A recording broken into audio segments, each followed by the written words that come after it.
Assalamualaikum warahmatullahi wabarakatuh. Saudara-saudari, video saya kali ini akan menjelaskan tentang apa itu FMEA, Failure Mood and Effect Analysis. FMEA ini berbeda dengan RCA atau Root Cause Analysis. FMEA ini berguna untuk mengidentifikasi dan mencegah masalah sehingga sifatnya adalah prospektif.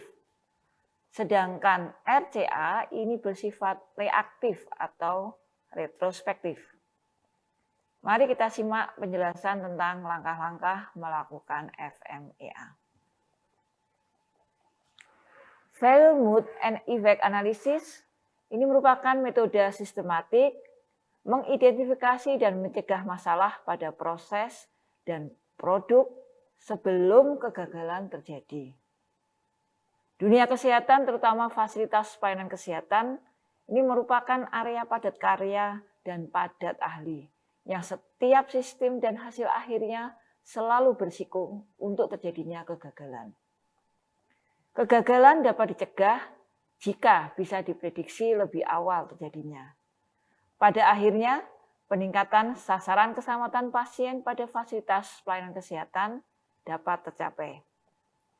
FMEA ini bertujuan sebagai pencegahan kegagalan. Jadi tidak perlu harus ada kegagalan terlebih dahulu atau mengalami nyaris gagal. Jadi ini berbeda dengan RCA. FMEA ini menjadikan sistem menjadi lebih tahan banting. Dengan pelatihan berulang, FMEA menjadi mudah diterapkan di sebuah rumah sakit dengan biaya yang tidak mahal. Analisis bisa dilakukan secara komprehensif sebelum terjadi permasalahan. Di rumah sakit, kita menggunakan istilahnya HFMEA, Healthcare Failure Mood and Effect Analysis, bukan FMEA. FMEA ini umumnya digunakan dalam dunia industri dan banyak melihat ke arah alat dan komponen. Sedangkan HFMEA ini lebih spesifik bagi dunia kesehatan, di mana lebih banyak melihat ke arah proses. Keduanya baik jika hendak menerapkan di rumah sakit, maka kita lebih tepat mengadopsi HFMEA yang telah dimodifikasi bagi keperluan rumah sakit. Kegagalan dianggap ketika proses mulai menghasilkan efek atau hasil yang tidak diharapkan. Modus kegagalan ini merupakan kelemahan atau kerentanan pada salah satu atau sejumlah bagian proses. Rangkaian kejadian yang berpotensi menyebabkan masalah keamanan. HFMEA merupakan perspektif manajemen risiko yang berfungsi membantu manajemen risiko untuk memilih dampak pada lingkungan perawatan pasien. Salah satu alat pada strategi untuk memahami dan mengurangi medical error. Membantu manajemen risiko dan lainnya dalam melakukan perubahan sebelum terjadi hal yang merusak. Secara proaktif bisa meramalkan potensi kegagalan.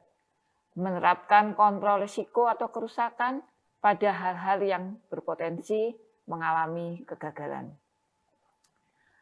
Pada pertemuan kali ini kita akan membahas mengenai langkah-langkah melakukan HFMEA. Ada 5 langkah, ya, di mana HFMEA ini akan memberikan gambaran mendetail secara keseluruhan kemungkinan untuk menemukan potensi-potensi kegagalan sehingga kita bisa melakukan pencegahan.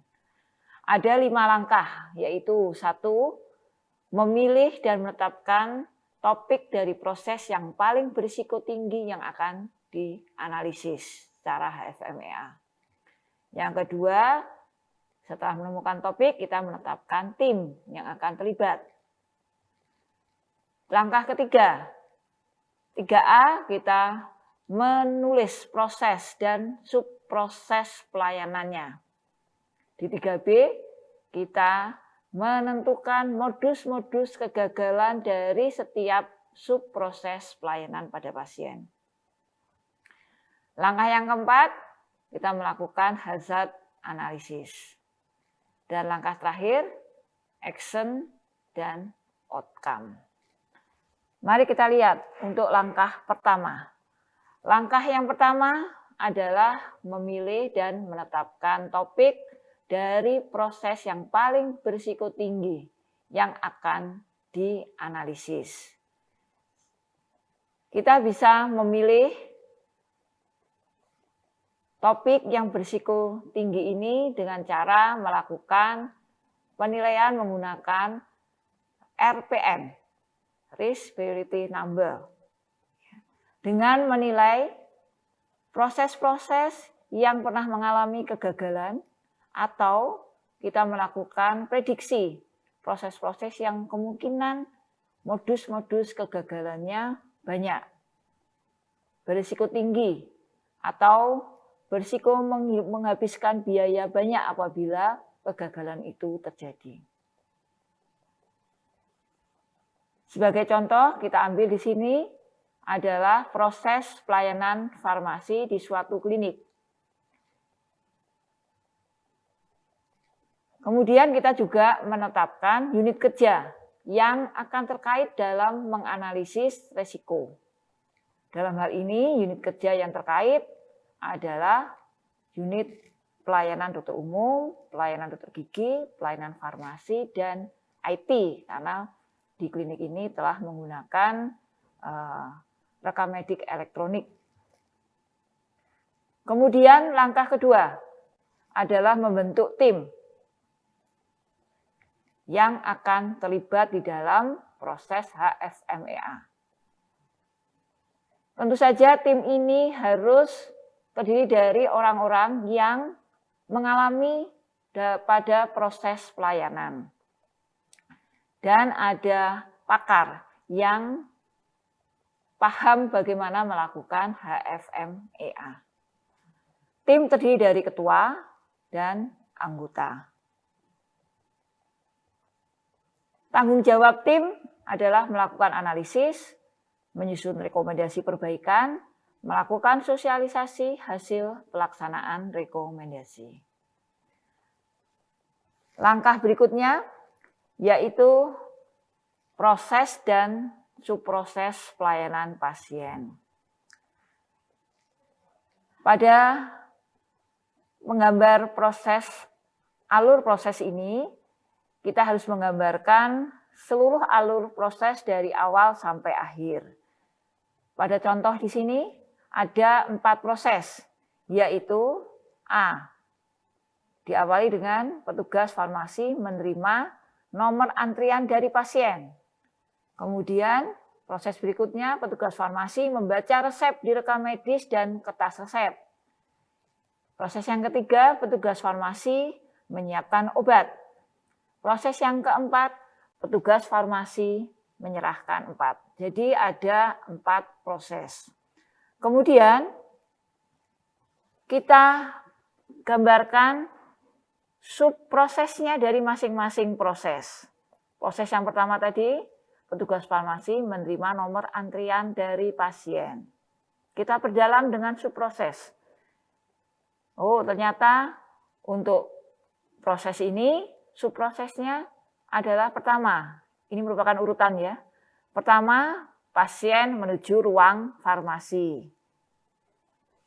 Kemudian langkah berikutnya, pasien menyerahkan nomor antrian ke petugas. Dan seterusnya. Ya. Kalau memang ada subproses lainnya. Kemudian, tahap yang kedua, proses yang kedua, petugas farmasi membaca resep di rekam medis dan kertas resep. Subprosesnya apa ketika melakukan proses ini? Ternyata tahapannya pertama, petugas farmasi membaca rekam medis pasien. Kemudian petugas farmasi membuka rekam medis pasien. Dan seterusnya sampai proses yang terakhir, kita gambarkan semua subproses secara berurutan. Jadi angka ini menunjukkan urutan dari subproses. Lanjut. Setelah kita menetapkan subproses, masing-masing subproses itu kita prediksi, kita ramalkan modus-modus kegagalannya.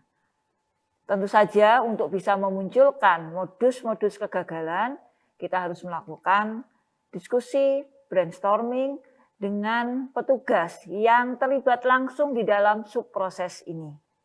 Sebagai contoh, ini adalah proses A, yaitu tadi petugas farmasi menerima nomor antrian dari pasien.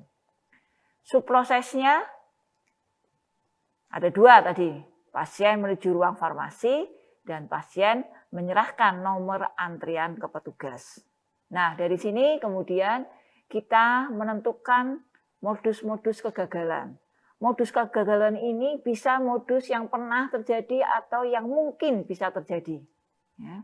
Jadi tidak hanya mencari yang pernah terjadi, tetapi kita harus bisa memprediksi kemungkinan-kemungkinan kegagalan yang timbul dalam subproses ini. Contohnya, subproses pasien menuju ruang farmasi. Ternyata ada 3 modus kegagalan, yaitu 1, pasien keliru masuk ruangan yang harusnya menuju ruang farmasi, keliru masuk ruangan lain. Modus kegagalan kedua, saat pasien menuju ruang farmasi ternyata tidak ada petugas farmasi di tempat. Atau modus kegagalan ketiga, pasien habis menerima resep langsung pulang, tidak menuju ruang farmasi. Ya. Berikutnya, di subproses pasien menyerahkan nomor antrian ke petugas. Modus kegagalannya, ternyata nomor antrian yang dipegang pasien itu hilang. Saat sampai ke petugas farmasi, pasien tidak menyerahkan nomor antrian. Kemudian, dokter tidak memberi tanda pilihan pada antrian. Ya, karena pada nomor antrian ini harusnya dokter memberikan tanda pilihan, ya, langsung ke farmasi atau keuangan, gitu. Nah, ini ternyata dokter lupa memberi nomor antrian. Ini adalah contoh-contoh modus kegagalan. Ada lagi satu lagi, ternyata nomor antriannya tertukar dengan pasien lain. Ya, slide berikutnya. Ya. Demikian penjelasan langkah-langkah healthcare value mood and effect analysis, di mana tadi kami sudah menyampaikan 3 langkah, dan tentu saja masih ada langkah-langkah berikutnya yang akan kami sampaikan di dalam video-video lainnya. Sekali lagi, penting bagi kita untuk mempelajari langkah-langkah pada HFMEA, karena HFMA ini dapat meramalkan potensi atau modus kegagalan yang dapat terjadi sehingga dapat meningkatkan keselamatan pasien pada fasilitas pelayanan kesehatan. Semoga video ini dapat bermanfaat dalam mengurangi insiden keselamatan pasien di fasilitas kesehatan. Terima kasih. Wabillahi taufiq wa hidayah. Assalamualaikum warahmatullahi wabarakatuh.